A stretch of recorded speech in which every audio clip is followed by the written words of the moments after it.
Magtiayong health worker nga nagpositibo sa COVID-19 mipadayag sa dakong natabang nga bakunado sila. Hinungdan nga dali ra na nga ayo. Ang report ni Femery Dumabok.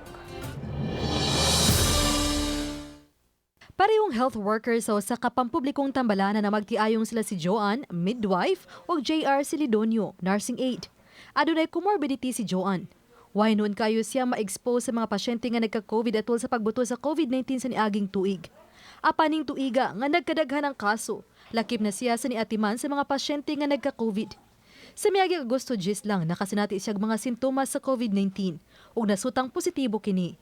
Dali siyang na-isolate sa pasilidad ug didto nagipapuyo ang ilang anak sa apuhan. Ang iyang bana nagpositibo usab sa RT-PCR test, gilantan, isipon o giubo. Dako ang kabalakan ni Joanne Labina nga may gipamati siyang daan sa lawas. Apa nagtuo siya nga nakatabang nga fully vaccinated na siya ug ang iyang bana sukad pa sa niaging Abril. Akong pagtuo nga kana ang usa nga wala ko na kay namang gud ko'y antipod nga nadunga namo. Dayon siya wala siya na baksinan. Kuan bitaw siya naglisod og ginhawa. Pero nadali man sad siya kay natagaan pud og mga tambal pero na-hospitalize gid siya, na-admit siya gyud. Gibisi niyang iyang kaugalingon sa pag-ehersisyo ug sa pag-atiman sa angayang kanon ug imnon.